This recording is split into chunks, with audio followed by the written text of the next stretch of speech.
Graça e paz, boa noite, todos bem-vindos a mais um dia de culto ao Senhor. Bom estarmos juntos aqui para mais uma vez celebrarmos ao Senhor. Fica à vontade, vai se preparando e o culto já vai começar.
Eita, tava com o áudio desligado. Tá me ouvindo agora? O áudio aí, tá bom? Graça e paz, boa noite para você que está aqui com a gente. Fico feliz de alguma forma a gente poder se reunir aqui. São tempos difíceis, tempos em que a gente precisa estar atento para ouvir a voz de Deus, e eu queria muito poder cultuar, né? Tá dando saudade. A gente está até vendo aí se a gente acha algum culto clandestino para poder cultuar, né? Porque a vontade de estar junto com os irmãos, a vontade de sair de casa. Ó, o Giovanni falou para mim que estava mudo aqui, mas eu acho que já voltou. Enfim, feliz de estar aqui. E eu queria convidar você para a gente orar junto, tá bom? Para o nosso encontro com Deus. Glória a Deus. Senhor Deus e Pai, nós te damos graça, Pai, nessa noite. Estamos reunidos, Senhor, cada um na sua casa, Pai, mas juntos no mesmo Espírito, Pai, buscando a Tua face. Senhor, que o Senhor possa proporcionar para a gente a mesma comunhão e a mesma experiência, Pai, de intensidade de vida contigo, Pai, que nós vivíamos quando estávamos reunidos, Pai, ou até mais, ou até melhor, Pai, nos levando de volta para o significado do que é ser igreja, Jesus. Que o Senhor abençoe a cada um, Pai, que nós possamos ter um momento de reflexão na Tua palavra, inspirados pelo Teu Espírito Santo, iluminados pelo Teu Espírito Santo, Pai, e que tudo ocorra para a Tua glória, Pai, da forma como o Senhor tem planejado, Pai. Em nome de Jesus, Pai. Em nome de Jesus. Amém. Glória a Deus. Glória a Deus. Deixa eu só arrumar aqui bonitinho para a gente poder compartilhar a palavra com vocês. Tá bom? Espero que todos estejam bem. Espero que todos estejam tendo um momento maravilhoso com Deus, e que nesses dias a gente possa estar perto da nossa família. Vivemos para a glória de Deus. Amém? Só vendo, a gente já está online aqui. Tá bom. Vamos lá. Irmãos, eu queria compartilhar com vocês algumas coisas que a gente tem ouvido, algumas coisas que o Senhor tem inspirado a gente, tá bom?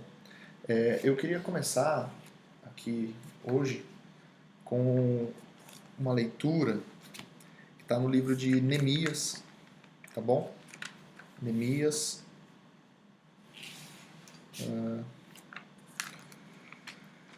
capítulo 2.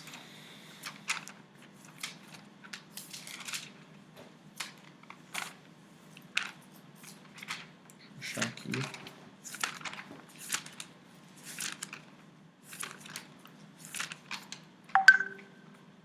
Neemias, capítulo 2.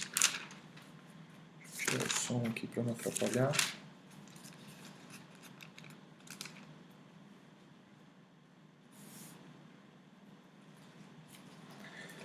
Neemias, capítulo 2. Se você tiver aí com a sua Bíblia na sua casa. Inclusive, a gente sempre fala sobre a forma como cultuar, né? Então, não fica aí deitado no sofá, não. Levanta aí, senta no seu sofá, liga, coloca esse vídeo para passar na sua televisão. Já existe hoje o aplicativo do Facebook para algumas Smart TVs, né? Então, se você puder, coloca, reúne a sua família, tá bom? Para a gente tentar reproduzir o máximo da devoção que a gente teria num culto num momento como esse, tá bom? O que eu tenho falado e que a gente citou nos últimos cultos, né? No último culto de quinta-feira a gente falou sobre a questão da honra e das batalhas espirituais, tentando trazer alguma coisa para a nossa realidade dos dias atuais que a gente tem vivido. E aqui no livro de Neemias, capítulo 2, quando Neemias está no palácio do rei, né? Ele diz o seguinte: no mês de Nissan, no ano 20º do rei Artaxerxes, uma vez posto o vinho diante dele, eu tomei para oferecer e lhe dei. Ora, eu nunca estivera triste diante dele. E o rei me disse: por que está triste o teu rosto, se não está doente? Tem certeza, tem de ser tristeza de coração. Então eu temi sobremaneira e lhe respondi: viva o rei para sempre. Como não me estaria triste o rosto, se a cidade onde os sepulcros dos meus pais está assolada e tem as portas consumidas pelo fogo? Tá? Eu poderia, e a gente poderia falar aqui hoje, sobre a experiência do Neemias com o rei. Mas eu queria falar um pouco sobre a condição de alguém diante de um rei, né? Uma coisa que eu tenho falado e cada vez mais estou convencido, se você tiver comentário, tá? Manda pra gente aqui na página do Facebook, tá? Que vai ser... Oh, o José tá online. Ô, José. E aí, Lucas, beleza? Muito bom ter você aqui, irmã Graça. Tá bom. O que eu queria falar? É o seguinte, o Neemias ele dramatiza essa história aqui no começo, porque ele diz o seguinte: eu nunca estive triste diante da presença do rei. E um dia, o Neemias era o copeiro, então ele tinha o papel de provar o vinho antes de servir ao rei. E um dia, quando ele vai servir ao rei, ele se apresenta triste e ele diz: eu temi sobremaneira. E ele diz, né, viva o rei para sempre. E essa reverência que se tinha diante do rei, para não se estar triste diante do rei. Esse é um negócio legal que eu acho que vale a pena a gente explorar. Era desonroso, sendo passível até de morte, se estar triste diante de um rei. Falando nos tempos bíblicos aqui, né? Então, era errado estar triste diante de um rei. Eu tenho a sensação, cada vez mais nos tempos que a gente tem vivido, que as pessoas elas têm gastado muito tempo se convencendo de que não são felizes, né? Como que isso funciona? A gente, inclusive eu trabalho com marketing, né? Falando muito da questão de vender alguma coisa, vender um produto, vender um sonho, vender em cima de uma necessidade. Tem o José também que trabalha aí, né? O Lucas que trabalha com marketing também, indiretamente ele faz o atendimento público, ele tem que falar para o público que ele está satisfeito, e eu percebo que muitas das vezes isso é só uma guerra de narrativa, né? A história é a mesma. A gente mandou lá no grupo da igreja essa semana uma história que eu sempre conto errado. Como que é o nome do rapaz? Enfim, eu nunca lembro o nome do poeta. Que o rapaz chegou para ele e falou assim: poxa, eu precisava vender o meu terreno, né? É uma casa que eu tenho, e ele dá essa casa, né, o descritivo para o poeta, agora Olavo Bilac, sei lá, não lembro agora o nome do poeta. E aí o poeta pega aquela casa dele e escreve: vende-se maravilhosa casa onde a luz do sol no entardecer ilumina todo o gramado ao redor, casa num lugar bonito, uma casa linda, enfim. Ele escreve um anúncio tão bonito, uma descrição tão bonita da casa, que passado um tempo ele chega, e aí, você vendeu a casa do anúncio que eu escrevi para você? E o rapaz, o proprietário da casa, fala, nem precisei vender. Quando eu me dei conta da casa maravilhosa que eu tinha, eu nem precisei vender, eu fiquei com a casa. Eu conversava com um amigo meu, Olavo Bilac, né? Olavo Bilac, que é sobre essa história. E eu conversava há um tempo com um amigo meu e ele me contou uma história, e essa é uma história real.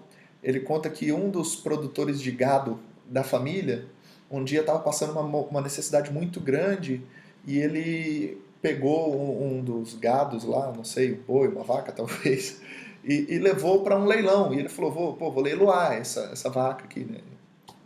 E chegou lá e começou a dar os lances em cima do leilão. E aí alguém ofereceu R$1.000, R$2.000, R$3.000, R$4.000, R$5.000, R$6.000, vendido, pá! E quando o cara bateu o martelo, ele se deu conta que o cara que comprou a vaca, na nossa ilustração aqui, tinha sido o mesmo cara que levou ela para vender. Eu falei, mas senhor, qual é o sentido de você vir aqui trazer sua vaca e você mesmo comprar ela no leilão? E ele falou assim, não, é porque eu nem tinha noção do quanto ela valia. Se eu soubesse que ela valia R$6.000, eu não ia vender aqui para vocês, eu ficava com ela para mim. Então, sobre essa guerra de narrativa que a gente vê hoje, que grande parte do mundo, de alguma forma, está tentando te convencer de que você não é feliz, de que você não tem o que você precisa ser feliz, porque para você ser feliz você precisa do novo iPhone, você para ser feliz precisa do uma tecnologia, uma roupa, uma maquiagem. Não, quem não tem isso não é feliz, quem não mora numa casa de praia não é feliz, quem não viaja para todos os N países não é feliz, né? E uma coisa que eu sempre fico, né? O brasileiro é louco para conhecer o Museu de Louvre na França, se eu não me engano, mas ele nunca foi no Museu da Língua Portuguesa aqui em São Paulo. E aí o francês quer vir para o Brasil para conhecer o Museu da Língua Portuguesa, a gente quer ir para o Louvre, para a França para conhecer o Louvre. Ou seja, a gente se encanta muito mais pela história que é contada do que pelo que de fato está acontecendo, né? E a Bíblia diz, no livro de Romanos, que a fé vem pelo ouvir, e o ouvir pela palavra de Deus. Qualquer pessoa que você perguntar, como que é? A fé vem pelo... Aí a pessoa vai falar, a fé vem pelo ouvir a palavra de Deus. Mas não, tem o ouvir pela palavra de Deus, é ouvir através da palavra de Deus, ouvir através da mentalidade que é construída pela palavra, é ouvir através dos princípios que a palavra de Deus pauta pra gente. As minhas provocações hoje são muito no sentido de que o Senhor, e com o seu Espírito, ele convença a gente de que essa busca por algo que vá nos trazer a felicidade não é compatível com o modelo de vida e a mentalidade do cristão que vive pela palavra. Ele ouve pela palavra, tudo ele passa pelo filtro da palavra, tudo ele digere através da palavra, ele educa os seus filhos pela palavra, ele ouve um comentário pela palavra, ele assiste um filme pela palavra, ele lê uma poesia pela palavra, ele ouve uma música pela palavra. Tudo que ele faz é pela palavra, através da mentalidade construída pela palavra. Romanos capítulo 12, verso 2, fala da metanoia, né? A mudança de mente que o cristão deveria desfrutar. Então, mais do que simplesmente sermos religiosos, a gente tem que ter essa mudança de mente. E o engraçado é que essa mudança de mente, ela nem sempre é precedida por uma mudança de situação. Então, eu conheço situações que talvez alguém, no calor do seu trabalho, pode ficar muito triste porque a sua esposa está exigindo atenção. E o cara fala, eu aqui me realizando profissionalmente, a minha esposa todo dia querendo minha atenção. Ao invés de ter a mentalidade cristã, ouvir pela palavra, e falar assim, hoje eu sou um pai de família, e que todo o meu trabalho ele perde o sentido se não for por causa da minha família. Né? Mulheres também, eu ouço muito, infelizmente, né? A gente tem um discurso de fuga, um discurso vitimista muito forte no meio do povo de Deus que não condiz com o que o Espírito Santo quer fazer nas nossas vidas, né? Eu vou reproduzir, eu estou acabando reproduzindo muita coisa de uma live que eu ouvi ontem do Felipe Vilela no Mevan Academy, recomendo, acessa lá o Instagram do Mevan Academy e escute. E falando desse sentimento de fuga, né? Uma coisa que ele falou ontem, eu tenho as minhas controvérsias sobre isso, mas é que muitas das vezes, né, usando a psicologia, os psicólogos modernos, eles dizem que quando a gente nasce, é como se a gente fosse enviado para o inferno de alguma forma, né? A sensação de um bebê.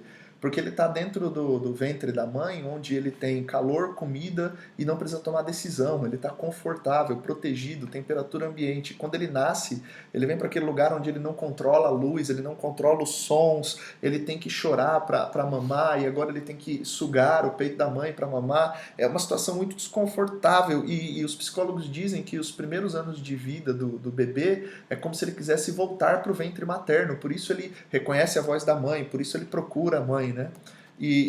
Nessa live que eu ouvi, o pastor provocava a gente dizendo que muitas pessoas vão para a igreja e eles não querem um Deus Pai, eles querem um Deus Mãe, que devolva o útero materno, que devolva o conforto, que devolva aquela situação onde ele não precisa tomar decisões, onde ele foge dos problemas, aonde ele está confortável em temperatura, em som, em luz, ele só quer ficar ali no colinho, escondido, não quer se esforçar nem para se nutrir. E isso não condiz com o caráter do Deus das Escrituras que a gente serve, que é um Deus Pai, que te prepara para guerras, que te prepara para lutas, que te dá propósito, que te dá sentido. Então, existe um problema, inclusive o professor Rodrigo Silva, eu coloquei recentemente um vídeo dele, eu estou citando bastante gente, tá? Ele fala que a gente é uma geração que tem muita informação e pouco conhecimento. A gente está obeso de informação, mas a gente de fato conhece muito pouco das coisas que a gente fala. A gente não tem um momento de contemplação diante de Deus. E eu tenho a sensação que a maioria das pessoas, se elas tivessem, eu sempre digo isso, tudo que elas pedem, a esse exato momento elas estariam tristes, pedindo outra coisa. Porque não existe satisfação, existe busca, mas não existe satisfação. Tudo bem, a gente sempre provoca na igreja, né? Não é o que Deus tem para mim, é o que Deus espera de mim. O Espírito Santo me capacita, a graça que me perdoa é a graça que me educa, é a graça que me prepara para viver a vida que Deus tem para mim. E o apóstolo Paulo, em Filipenses 4, ele fala, alegrai-vos, né? Ele fala que a gente deveria ocupar a nossa cabeça com tudo aquilo que é útil, tudo aquilo que é agradável, tudo aquilo que edifica, tudo aquilo que constrói. E diante de todos esses textos, eu tenho a sensação de que nós temos, de alguma forma, uma obrigação, e se o apóstolo Paulo diz, a gente já pregou isso na quinta retrasada, que eu tenho escolha sobre o que pensar, é porque nenhum pensamento nasce grande, né? Nenhum pensamento toma sua mente de uma vez. Os pensamentos eles vão crescendo de forma progressiva, vão tomando a nossa mente, a gente escolhe o que a gente vai nutrir, né? Se você gasta tempo com lendo a Bíblia, é claro que você vai crescer espiritualmente, você vai ter mais informação, mas infelizmente a gente vive uma geração que a gente sabe o nome de todos os jogadores do Barcelona, do Real Madrid, do Paris Saint-Germain, a gente sabe o nome dos eliminados do Big Brother, mas até hoje tem gente que sabe o nome dos 12 participantes do Big Brother, 12, 15, sei lá, mas não sabe o nome dos 12 discípulos. Então é muito do que a gente vai gastar tempo. Existe um problema de expectativa. A gente precisa gastar o nosso tempo, gastar a nossa vida, dedicar a nossa vida, dedicar o nosso tempo, dedicar a nossa busca a Deus, senão ele nunca vai ser Senhor sobre a nossa vida, né? E de fato, né, o que se oferece para um Deus é sacrifício, tempo, devoção, dinheiro, sangue, sofrimento. Esse é o princípio da idolatria, né? E a gente oferece tudo isso para qualquer outra coisa. Mas enfim, para a gente ser bem objetivo, a gente precisa gastar tempo sendo feliz.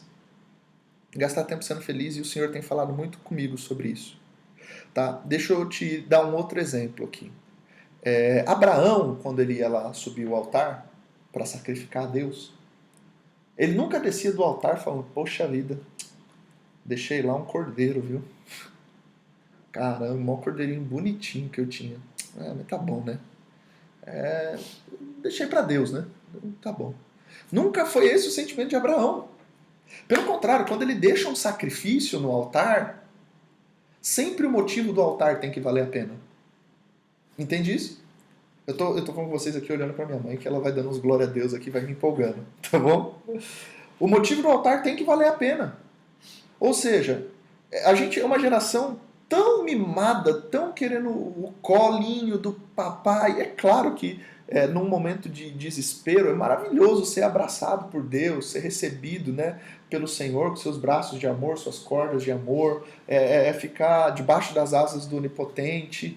Mas o mesmo Deus que o salmista Davi, em algum momento ele orou que debaixo das suas asas eu estarei seguro, me protege por detrás e por diante. Ele é o mesmo Deus que diz assim, a destra, como que ele diz?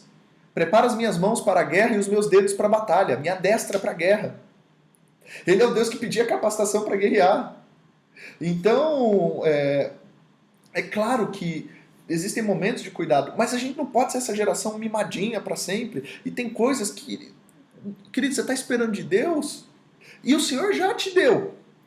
O que precisa mudar é a sua mente ser capaz de ler a sua situação pela palavra. Porque o dia que você olhar pela palavra, você vai perceber que a maioria das coisas que a gente vive hoje são coisas que a gente orou um dia para ter, recebeu, o costume cegou a gente não agradeceu.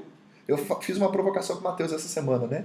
E se amanhã você acordasse sem tudo que você deixou de agradecer hoje? Como que seria a sua vida? Aí o Matheus olhou e falou, não, obrigado Deus pelo papai, obrigado Deus pela mamãe, obrigado Deus pela vovó, obrigado Deus por todo mundo. E pode parecer, não, Bruno, isso é um discurso positivista, você está falando de olhar o copo meio cheio, e eu estou te dizendo não, porque era pecado pro Neemias estar triste diante do rei. A Bíblia diz que diante de Deus até a tristeza salta de alegria. E se a gente está falando de um rei aqui, Artaxerxes, imagina um rei celestial que é senhor da nossa vida. Então, eu queria te fazer uma provocação para você olhar para a tua vida e ver se o motivo do altar valeu a pena, o motivo do sacrifício valeu a pena. Porque tudo que eu ofereço para Deus, nenhum sacrifício pode ser oferecido se não for sacrifício de alegria. Davi falava sacrifícios de louvor. Qual que é a ideia do sacrifício de louvor? É que Deus é tão maior, tão superior, que quando eu ofereço para Ele, aquilo é nada. O apóstolo Paulo, ele está tão encantado com Deus, tão apaixonado por Deus, que na sua epístola, uma das suas epístolas, agora não lembro se é Efésios ou Filipenses, ele escreve que até a vida ele considera sem valor nenhum diante de Deus. Ele está dizendo, né, a gente tem um texto bem conhecido, o viver para mim é Cristo, morrer para mim é lucro, porque o motivo do altar valia tanto a pena que nunca que ele ia fazer conta do cordeiro. Ele nunca ia falar, oh Deus, só para te dizer, tá, esse é meu melhor cordeiro que eu estou te oferecendo. É que o benefício de ser de Deus, o benefício de ser cristão, está em Deus. E hoje nós nos beneficiamos do que Deus dá, mas a gente não desfruta do que Deus é. Um pouco da resposta disso é o tempo que a gente gasta com oração. Irmãos, às vezes eu vou orar e quando eu estou orando, eu procuro os meus momentos de isolamento para orar, para buscar, e eu fico pensando, eu oro tão pouco, meu Deus, como eu queria orar mais, como eu queria ter mais oportunidade de orar. E a gente fica buscando oportunidades para orar, ou ouvir um louvor, ou pegar uma palavra, ou escrever a respeito. Eu gosto bastante de escrever, então eu estou sempre tentando escrever algo para Deus, algo que expresse a minha adoração, a minha devoção. Mas eu tenho sentido que as pessoas não oram porque elas já não têm mais prazer em Deus. O Leonard Ravenhill disse, 1 minuto no céu, não estou falando no inferno, 1 minuto no céu vai te fazer desejar ter orado mais. Entende o peso dessa palavra?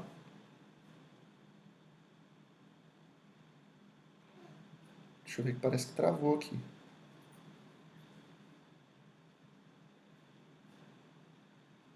Tá transmitindo ainda?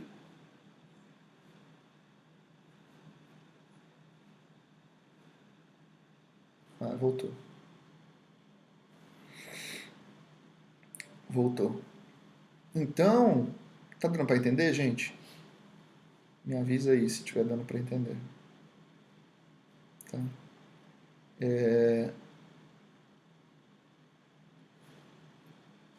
Então a gente precisa a gente precisa ter esse entendimento que todo sacrifício do cristão é com alegria, nunca com pesar, pois todo sacrifício é nada, tudo perde o valor, até mesmo a própria vida, quando a gente está falando diante de Deus. Também tem um outro problema, que a gente não acredita que Deus é do tamanho que a gente diz, né? Duas coisas aí pra gente pensar é o seguinte. Tá ok, travou não, benção. Tá ok, tá ok. Uma outra coisa pra gente pensar... Ô, gente, tô tão feliz que vocês estão cultuando aqui com a gente. Glória a Deus. Uma outra coisa pra gente pensar é sobre o tamanho de Deus, primeiro. Se Deus é do tamanho que a gente diz que Ele é, a gente não está reconhecendo, não é possível. Deus existe? Não, Ele não existe. Existir é coisa de criatura. Ele é criador. Ele é, desde a eternidade. Antes que houvesse dia, eu sou. Ele não está sujeito ao tempo. Ele é o Deus, o criador do tempo. Ele não está no universo. Ele é o criador do universo. Ele é maior que o universo. Aí a gente se impressiona com os estudos das galáxias, dos planetas, dos superclusters e toda aquela grandeza do universo. E se Deus é realmente do tamanho que a gente está dizendo, eu estou dizendo que Ele é criador de todas essas coisas, Ele é Senhor sobre todas as coisas, Ele é o autor da vida, Ele é poderoso. A Bíblia diz que nem os céus dos céus podem conter a sua grandeza. Se Deus é do tamanho que a gente diz que Ele a nossa adoração devia ser diferente. O problema é que a gente constantemente fica diminuindo o tamanho de Deus, diminuindo quem Deus é, tentando humanizar Deus, tratar Deus como se Ele padecesse dos mesmos ciúmes, das mesmas carências que a gente padece, né? A gente fala bastante lá na igreja que a adoração não é uma necessidade de Deus, né? Dá a impressão que Deus ele vai morrer se a gente não adorá-lo, então vamos adorar, o cristão tem que adorar. Não, irmão, a adoração é necessidade minha. Eu fico semelhante a tudo aquilo que eu adoro, eu me torno semelhante a tudo aquilo que eu contemplo. Então a gente deveria adorar a Deus, contemplar a Deus, contemplar a criação para poder ser remetido à mentalidade de Cristo. Mas a gente fica diminuindo Deus e diminuir Deus não faz sentido. Outra coisa que a gente faz, que eu ouvi também ontem, estou reproduzindo, é o fato da gente adorar a adoração. Porque se a gente adora a Deus só nos momentos de culto, se a gente só adora a Deus dentro da igreja, se a gente só adora a Deus de forma coletiva, a gente não adora a Deus, a gente adora o ambiente de culto, a gente adora a adoração, a gente adora aquele momento. E a gente adora o negócio do worship, aquela inspiração, aquela experiência transeunte, aquela experiência transcendente, mas a gente já não consegue mais adorar a Deus pelo que Ele é. Travou? Vê se melhorou, irmã Graça. Então a gente deveria estar muito feliz.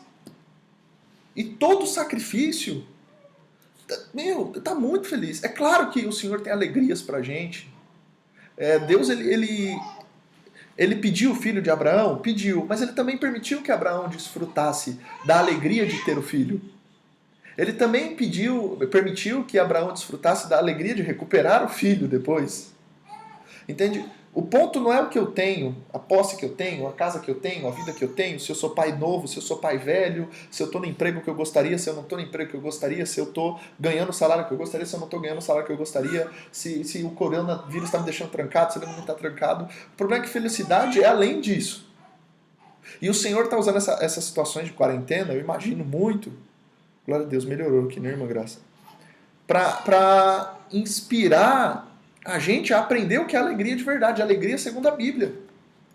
E aí, para o Neemias, diante do rei Artaxerxes, era um crime considerado passível de morte ficar triste diante de um rei. Como é que eu vou continuar na presença de Deus só me lamentando, buscando o socorro todo dia? É claro que a gente precisa de um socorro num determinado momento. Mas Deus quer municiar a gente de forças, de armaduras espirituais, como a gente falou no culto anterior, né, de Efésios 6, para que a gente enfrente os desafios, para que a gente derrube os gigantes e ter coragem para enfrentar a vida como ela é. E é claro que hoje a gente não está falando de derrubar os Golias, né, da vida. Hoje os nossos desafios são outros do que dar pedrada na cabeça de uma pessoa. Bem que às vezes dá vontade de dar uma pedrada na cabeça das pessoas, né? Mas não pode dar pedrada na cabeça das pessoas. Esquece isso, tá bom, irmão? Brincadeira. Mas os nossos Golias, os nossos desafios cotidianos são diferentes. E a gente precisa vencê-los. E tem muita coisa que a gente precisa vencer que é só a narrativa. É só a história de que a gente está infeliz. Deixa eu te dizer uma coisa. Lá no livro de Josué, quando Josué envia os espias para a Terra Prometida, os espias, né, a Jaque estava ouvindo isso outro dia, os espias eles voltam e falam para Josué, Josué, os caras eram gigantes. Nós, diante deles, éramos como gafanhotos. E eles nos viam como gafanhotos. Irmão, se você for pensar lá na época de Raabe, ali no comecinho, na ocasião de Raabe, quando ela esconde os espias porque se os espias fossem vistos, espias são espiões que iam olhar a terra, né? Se eles fossem vistos, eles eram passíveis de pena de morte. Então, quando você vê na situação em que José está diante dos seus irmãos, a provocação que ele faz é de que eles eram espias. Né? Eles falam assim, eu acho que vocês são espias. E eles, não, porque espia era punido de morte. Esses rapazes, quando voltam lá de espiar a Terra Prometida, eles dizem assim, nós éramos como gafanhotos. E eles nos viam como gafanhotos.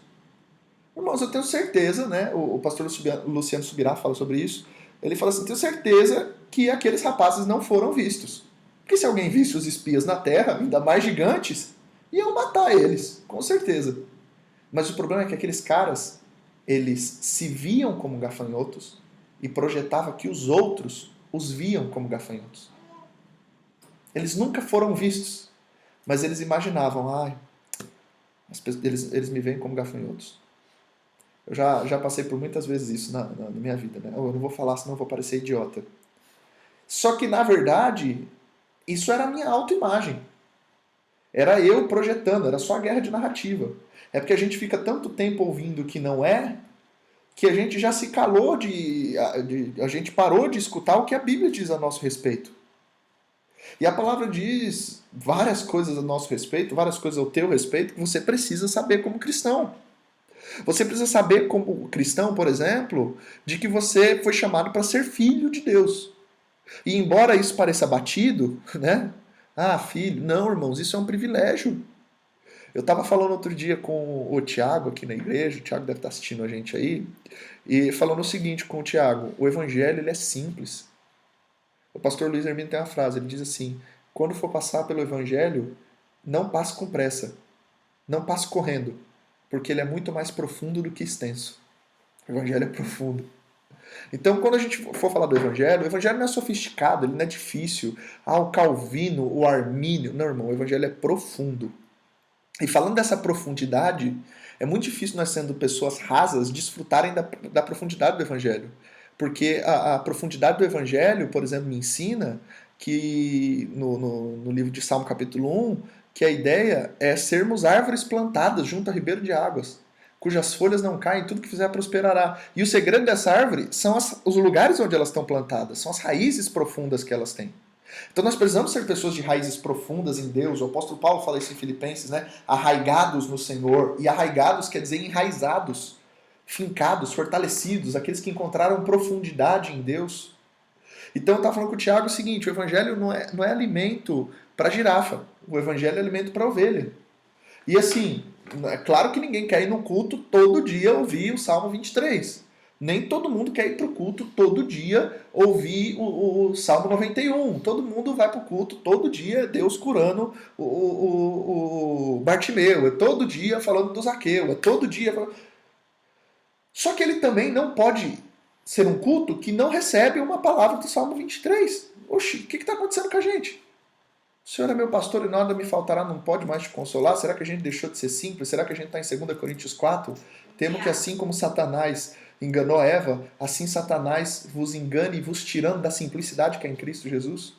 Verdade. Então, cada culto, o culto não tem que ser surpreendente, o culto não tem que ser surpreendente para você. Se você está com uma expectativa de todo culto ouvir algo incrível, se você está com uma expectativa de todo culto ouvir algo inovador, é porque você está nessa mentalidade que felicidade é algo a ser conquistado ainda. Você não entendeu que felicidade é algo que já foi conquistado na cruz. Nós somos mais que vencedores em Cristo Jesus, e eu acho que é muito de entender e aplicar essa narrativa na sua vida, ler pela palavra, de que nós já temos aquilo que precisamos. A gente acredita num Deus soberano, que eu orei para ele não me deu, ele é soberano. Então se ele não me deu é porque eu não preciso ter. Eu tô afinando a voz, né? O Lucas falou que ele ia me zoar toda vez que a voz afinasse, né?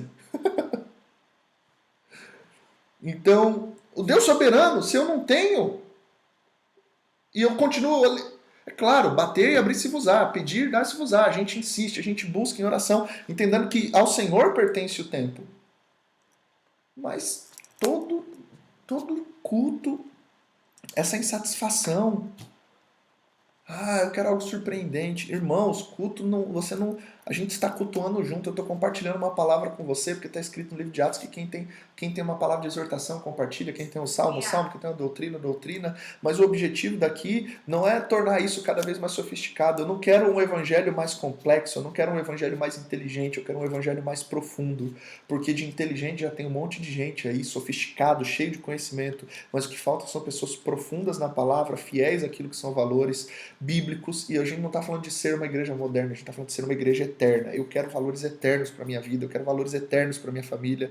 O motivo do altar continua valendo a pena sacrificar por Jesus, continua valendo a pena entregar minha vida por Ele, continua valendo a pena passar tudo que a gente passa por Ele, continua valendo a pena servir ao Senhor, ainda que em meio às lágrimas, ainda que em meio ao choro. Como o apóstolo Paulo disse, eu sei ter, eu sei não ter, eu sei estar na abastança, eu sei estar na crise, e aí eu sempre falava isso, né? A gente não pode ser aquela igreja que só vai treinar vencedores, né? Vem pra cá, campeão, você é o campeão de Jesus, o cara fera, cadê o campeão? Você é o campeão. Na vida a gente mais perde do que ganha. Na vida a gente vai tomar muita porrada da vida. A gente vai passar por situações desconfortáveis. E se a gente projetar que está na vida somente as condições para a gente ser feliz e não quem a gente é em Cristo, não aquilo que a gente conquistou em Deus, não quem o Senhor é para nós e quem nós somos para Deus. Irmão, olha que maravilhoso. A Bíblia diz no livro de Isaías que... Vamos abrir Isaías 53, que eu acho que é um texto que ele é providencial para colocar um entendimento dentro do nosso coração. Isaías capítulo 53. Glória a Deus, Jesus.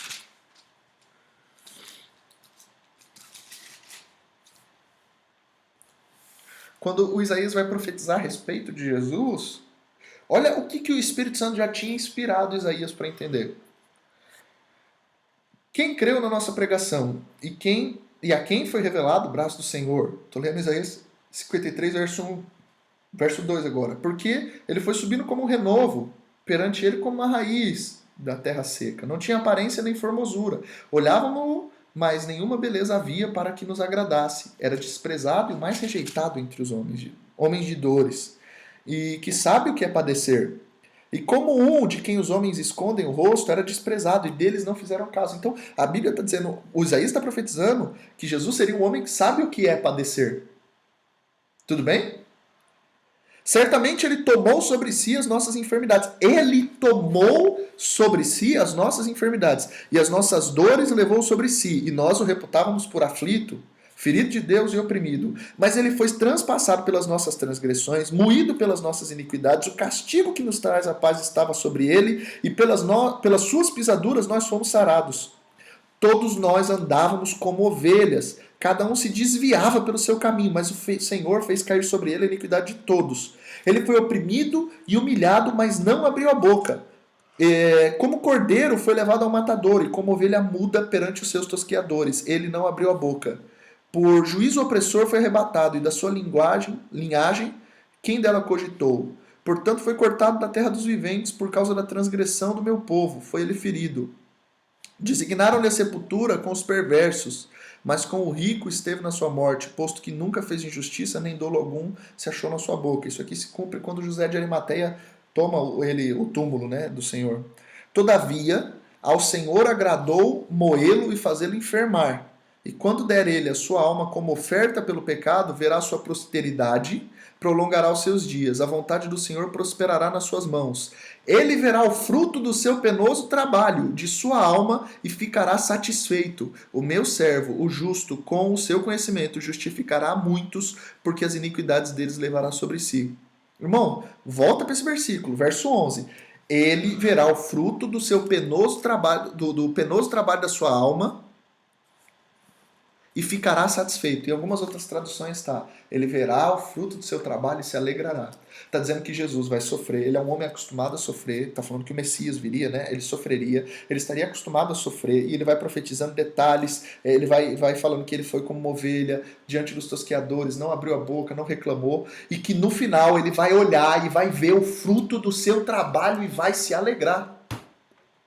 Meu Deus, olha que texto poderoso. Aqui está me dizendo que quando Deus... primeiro que ao Senhor agradou a moê-lo e fazê-lo enfermar, porque o que ele produziria agradaria a Deus. A salvação do homem, a restauração do homem. Quando Jesus está ali, né? Então Deus fez tudo pelo homem, o homem é mais importante que Jesus. Olha só, né? Que tem uns pastores da hipergraça aí que fica falando essas baboseiras, mas está repreendido. O que ele está dizendo aqui é que o próprio Jesus, quando ele vê o fruto do seu trabalho, ou seja, quando ele vê o cristão redimido, quando ele vê o cristão justificado, quando ele vê o cristão que recebe e através de Cristo é levado a Deus, é religado a Deus, ele vê o fruto do seu trabalho e se alegra. Existe alegria, ou seja, todo o sacrifício de Cristo de entregar-se a si mesmo, a Bíblia ainda diz que seria um penoso trabalho, é porque no final ele se alegraria. Ou seja, até Jesus está me ensinando que quando o motivo do altar vale a pena, a gente topa sofrer feliz.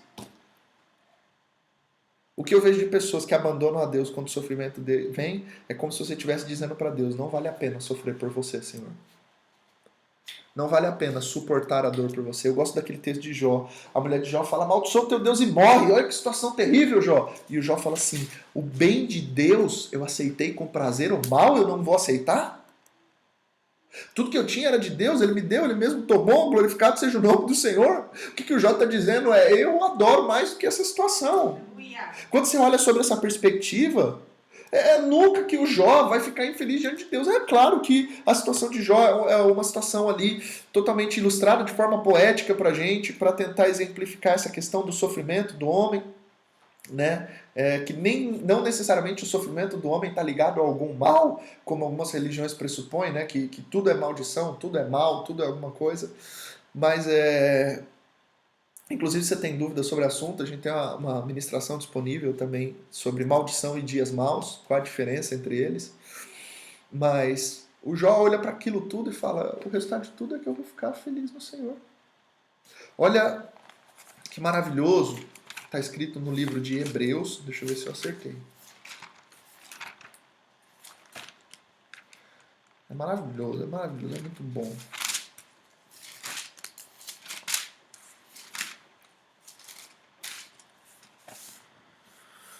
Hebreus capítulo 12. Portanto, nós, visto que temos a nos rodear tão grande nuvem de testemunhas, desembaraçando-nos de todo o peso do pecado que tenazmente nos assedia, corramos com perseverança a carreira que nos está proposta. Olhando firmemente para o autor e consumador da fé, Jesus, em troca da alegria que lhe estava proposta, suportou a cruz, não fazendo caso da ignominia, e está sentado à destra do trono de Deus. Bom, ele está dizendo que Jesus, em troca da alegria que lhe estava proposta, suportou a cruz. E eu quero te fazer uma provocação. Que alegria é essa que estava proposta para Jesus? É ele ser exaltado à destra de Deus? Oxi, ele já tinha isso na eternidade. Qual é essa alegria que lhe estava proposta? Será que essa alegria que lhe estava proposta, pensa comigo, constrói comigo, de alguma forma, não é que Jesus olharia para você restaurado e se alegraria? Ele veria o fruto do seu trabalho e se alegraria?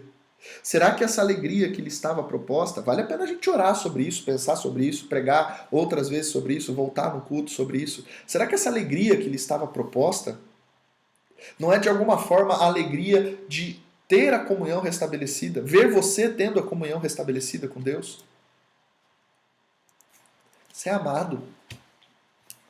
E vai ficar chorando porque não comprou o iPhone novo. Você é amado e vai ficar chorando porque não tem o carro que você queria. Você é amado e vai ficar chorando. Até quando você vai ficar projetando? Está na hora da gente levantar como homens e mulheres de verdade, homens e mulheres de Deus, e dizer: eis-me aqui, Senhor, envia-me a mim. Senhor, o que o Senhor tem para mim? Quais são os planos que o Senhor tem para mim? O que o Senhor tem escrito no seu livro? Me dê os teus destinos eternos. Me dê os seus propósitos eternos. Chega um momento que não dá mais para ficar de luto pela Sara que morreu. Deus falou para Abraão: Abraão, enterra a Sara aí, cara, porque tem mais coisa vindo pela frente. Não dá para ficar de luto para sempre, reclamando para sempre. Eu sei que as coisas às vezes fogem do nosso controle, mas nós cremos num Deus soberano, que Ele continua sobre o controle de todas as coisas. E ainda que eu não entenda tudo que Ele está fazendo, eu sei que Ele está cuidando de mim. E todavia, eu me alegrarei no Senhor. Lembra o livro de Abacuque? Vamos ler Abacuque. Abacuque.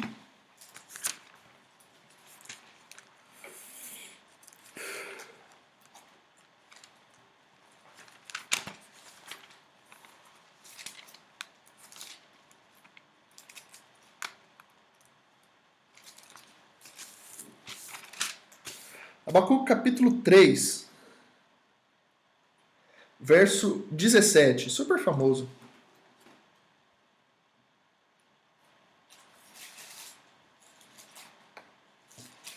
Ainda que a figueira não floresça, nem haja fruto na vide, o produto da oliveira minta, os campos não produzam mantimentos, as ovelhas sejam arrebatadas do aprisco, e nos currais não haja gado.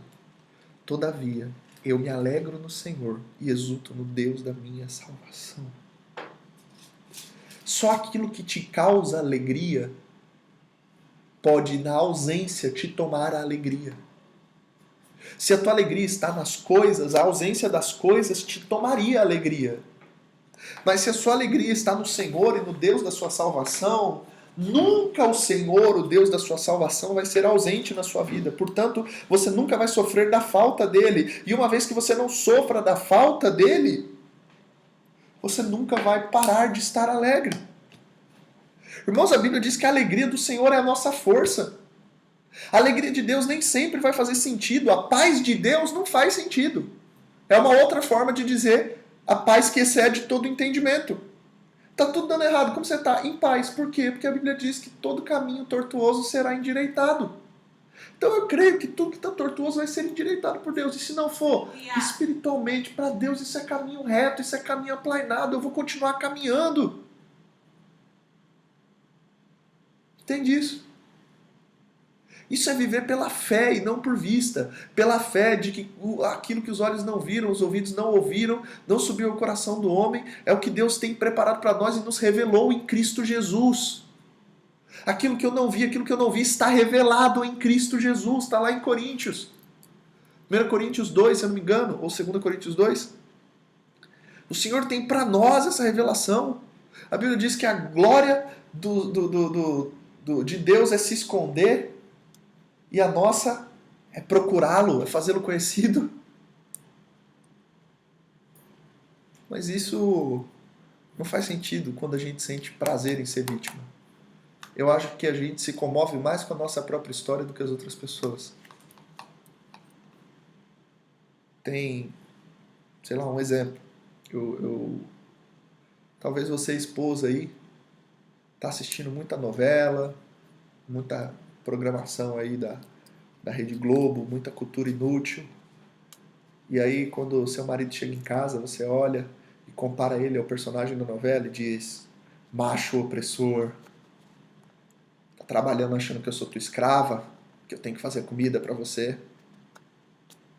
E quando tem mulher que ela tá olhando, é a mesma história, e ela fala: poxa, já que não estou trabalhando, não que seja errado trabalhar, irmã, vá trabalhar, arruma um emprego se você conseguir, pelo amor de Deus.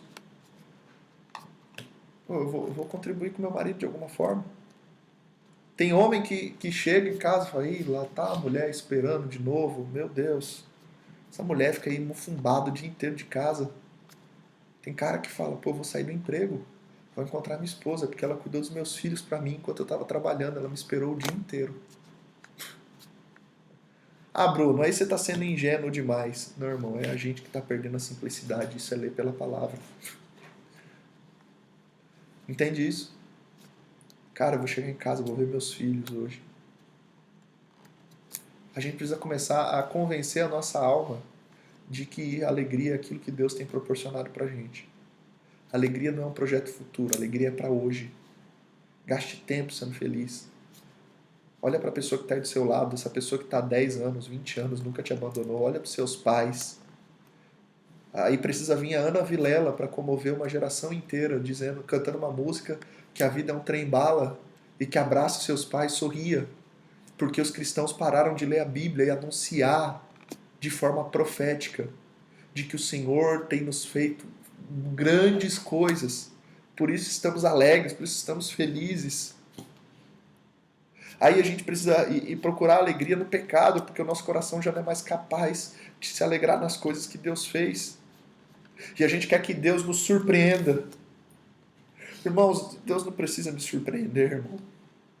Ele já é surpreendente por si só, eu que não sou capaz de percebê-lo. Eu não quero que Deus faça algo novo, Ele já fez. Eu quero ter um coração capaz de desfrutar da alegria daquilo que Ele fez. Felicidade não é algo para amanhã, felicidade é quando eu olho para dentro, é quando eu olho para trás. É Jesus na Santa Ceia dizendo, é fazer isso em memória de mim. Olhe para trás. Um outro texto que eu costumo dizer é o texto da multiplicação dos pães. Que Jesus pega uma quantidade insuficiente de pães diante de uma multidão faminta e a primeira coisa que ele faz... Jesus multiplicou o pão? Não, ele divide o pão. Só que antes de dividir o pão, de partir o pão, ele dá graça. Ele dá graça por uma quantidade de pão insuficiente, incompatível com a quantidade de pessoas famintas. E eu acho que esse é o segredo da multiplicação, esse é o segredo da prosperidade, esse é o segredo da vida cristã. É estar satisfeito em toda e qualquer situação. O apóstolo Paulo diz, não ambicionei as coisas altivas, mas acomodai-vos às humildes. Isso não está dizendo que o cristão não tem que ter ambição. Isso está dizendo que a gente deveria ser capaz de ser alegre tendo e não tendo. Que a nossa alegria não está nas nossas posses. A nossa alegria está na nossa identidade. Entende isso? Então nada que acontecer deveria tomar a tua alegria. É por isso que a gente não deveria estar triste diante da presença do rei. É por isso que a gente deveria estar muito feliz diante da presença do rei.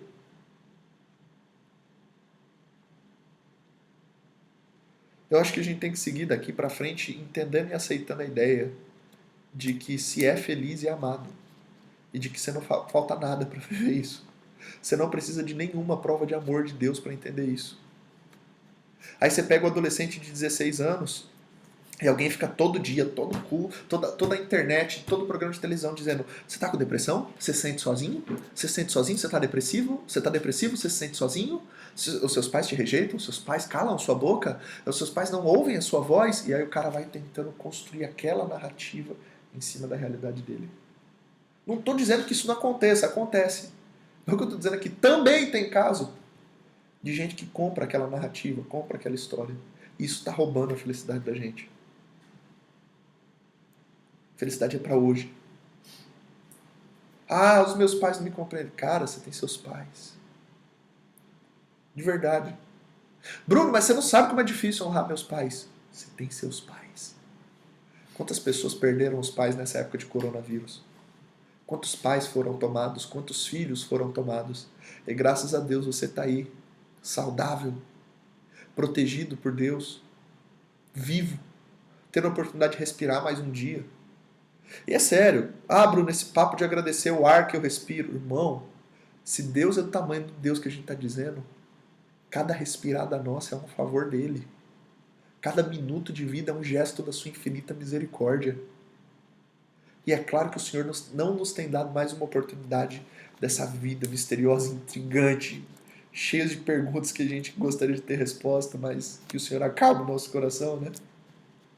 Mas não é pra gente ficar só reclamando, entende? E se a sua vida tá ruim hoje, vou, vou de uma forma profética te dizer. Coloca um sorriso no rosto. Vai orar. Porque não há nada que dure para sempre. O Senhor diz para Jeremias: eu sei os planos que eu tenho para vocês. São planos de paz e não de mal, para que vocês alcancem o fim que desejais. E esse fim que você deseja não é qualquer desejo louco do seu coração. Ele está falando isso para um povo que ele tinha prometido que ia tirar o coração de pedra e colocar um coração de carne. Que ele escreveria a sua lei dentro dos corações desse povo. Vai orar. E você vai descobrir que, ainda que as coisas fugiram do seu controle, elas continuam estritamente no controle de Deus. E que tudo que é ruim, toda dor, um dia ela vai passar. E o que vai ficar é você, com as marcas de se você soube se alegrar na presença do Senhor. E se alegrar no Deus da sua salvação, ainda no dia que a figueira não floresceu, ou se você vai continuar se lamentando. Entende? O motivo do altar sempre vai valer a pena. O cristão é aquele que nunca se lamenta do que deixou para trás, porque se deu conta do que está diante dele. Ah, pastor, você sabe, na minha época de adolescente. Que sua época de adolescente, rapaz? Pastor, ó, glória a Deus que hoje eu sou cristão, mas na minha época eu pegava todas as menininhas. Na minha época, pastor, eu era terrível. Terrível, irmão. Se arrepende do que deixou para trás? Pelo contrário, a gente devia ter vergonha do que deixou para trás. Entender, não ficar se martirizando, porque aquilo foi sepultado com Cristo, o velho homem foi sepultado com Cristo. Que os pecados podem ser perdoados, de que Deus pode nos perdoar, que existe arrependimento, que existe restauração. Viver uma vida mais simples que isso. Se a sua vida já não cabe mais o Salmo 23, cuidado. Você pode estar se tornando arrogante, soberbo, estufado, sabe? Indigesto, arrotando. E ainda que você saiba falar. Vou parafrasear o que disse Felipe Vilela ontem. Quem ensina o que não aprendeu está multiplicando a ignorância. Deleita-te no teu Deus. Deleita-te no Senhor. Descansa no Senhor. Desfrute de Deus. Contemple a Deus. Posso te dar uma dica? Hoje na sua oração, quando você for orar, não fala não. Hoje na sua oração, dobra o joelho. Se cala diante de Deus. Coloca um sorriso no rosto. Diga para Deus, eu te amo. E escute o que Ele vai dizer. E se Ele não te disser nada, fique ali de joelhos dobrados, contemplando. Leia um texto da Bíblia. Se imagina naquele texto. Se imagina diante de Jesus. Tenta viver uma experiência cristã real. E você vai perceber que a gente está reclamando daquilo que a gente não tem, só que a gente parou de desfrutar daquilo que a gente já tem. Entende isso? Satisfação em Deus. Satisfação em Deus. Nós precisamos disso, amém? Glória a Deus.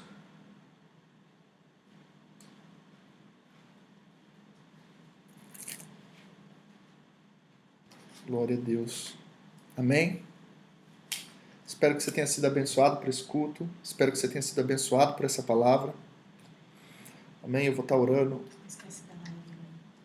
Do quê? Sábado. Sábado? Sábado nós teremos a nossa live, eu e o Thiago, tá bom? Vai ser no Instagram, se eu não me engano, é no Instagram? Alguém me passa a cola aí? É no Instagram, não é? A gente vai ter nossa live, tá divulgada lá no grupo da igreja, vou colocar nas redes sociais, no status. Rodrigo, se estiver assistindo a gente aí, ajuda a gente a colocar nas redes sociais. Nossa live no sábado, o tema ainda está em aberto, mande as sugestões, a gente vai ler lá todas as perguntas, todos os temas e poder compartilhar com vocês. Tá bom? Vou colocar aqui na tela, você que quer dizimar ou 20 ofertar. horas, tá? A live vai ser às 20, né? Facebook e Insta. Facebook e Instagram às 20 horas. Você que quer dizimar ou ofertar, eu estou colocando aí os dados, tá bom? Banco C6 tem uma conta nominal, se você precisar do CPF, Mande uma mensagem para mim aí pelas redes sociais ou para alguém do nossa equipe de fé, nossos obreiros. Tá bom? Aí estão os dados da conta. E domingo de manhã a gente tem o nosso estudo, a continuação do nosso estudo sobre escatologia. Tá? E eu queria orar com você. Se você puder, pega aí alguém da sua família que está do seu lado, dá a mão para ele, dá a mão para ela. Se você tem um pedido de desculpas para dizer por quanto você foi egoísta e arrogante, faça isso. Vou já orar com a minha varoa aqui. Jesus. Bom, feche seus olhos, ora com a gente. Senhor Deus e Pai, nós te damos graça, Jesus. Te damos graça, Jesus, por tudo que o Senhor tem falado, por tudo que o Senhor tem ministrado para a gente, Jesus.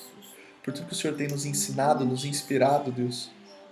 Para que o Senhor nos dê um coração capaz de se alegrar no Senhor, Jesus. Pai, tira toda a confusão, todo o pecado que tenazmente nos assedia e nos ensina como Cristo a ignorar a afronta pela alegria que nos está proposta. Senhor, que a alegria de ser teu, a alegria de estar contigo, sobrepuja toda dor. Como o apóstolo Paulo escreveu em Romanos, eu tenho por certo que toda aflição, Romanos 8,18, todo tempo presente, não há de se comparar com a glória que em nós há de ser revelada.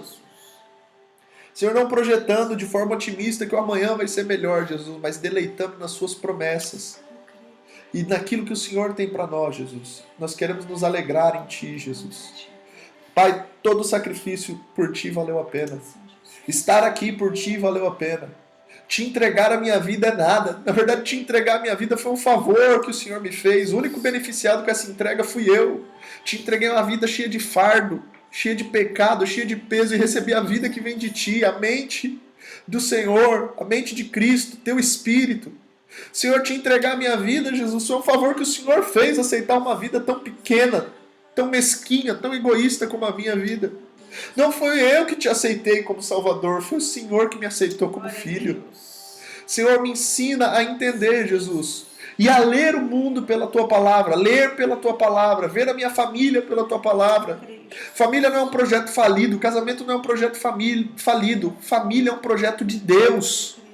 Senhor, eu vou me alegrar, eu vou lutar pelo casamento, eu vou lutar pela família, assim como esse homem, essa mulher que está assistindo. Senhor, criar os nossos filhos não é um empecilho para a nossa carreira. Filhos são bênção do Senhor, são herança do Senhor, são como flechas na mão do valente, os filhos da mocidade. Bem-aventurado o homem que enche deles a sua aljava. Jesus, que toda essa narrativa de desgraça, de infelicidade que o diabo tem plantado na tua igreja e nos seus filhos, que seja destruída agora, Pai. Todo trono de iniquidade, toda mentira estabelecida, todo engano, Jesus, que seja quebrado para a glória do Seu nome, Pai. Amém. Amém. Deus abençoe, meus irmãos. Você que acompanhou com a gente, muito obrigado. Olha que lindo, Provérbios 27:7, que a Tímina colocou, um ótimo texto. A alma farta pisa em favo de mel, mas ao faminto até o amargo lhe parece doce. Tem gente que está pisando favo de mel, mas para aquele que está faminto, até o amargo parece doce, né? Vamos trazer para o português, né? Quando você está com fome, até o omelete é uma delícia, né? Aquele ovo frito. Talvez a nossa alma está soberba demais, mas que o Senhor nos permita que hoje a gente se humilhe na presença dEle para encontrar esse lugar em Deus. Amém? Deus abençoe. Eu ainda estou aprendendo esse negócio de transmitir culto aqui, então me desculpa aí se eu fiquei um pouco sem graça ainda, estou desenrolando, né? Mas obrigado por você que participou. Vou ficar muito feliz de ouvir vocês depois. Deixe seu comentário, mande sua mensagem. Tá bom? Deus abençoe. Fica na paz.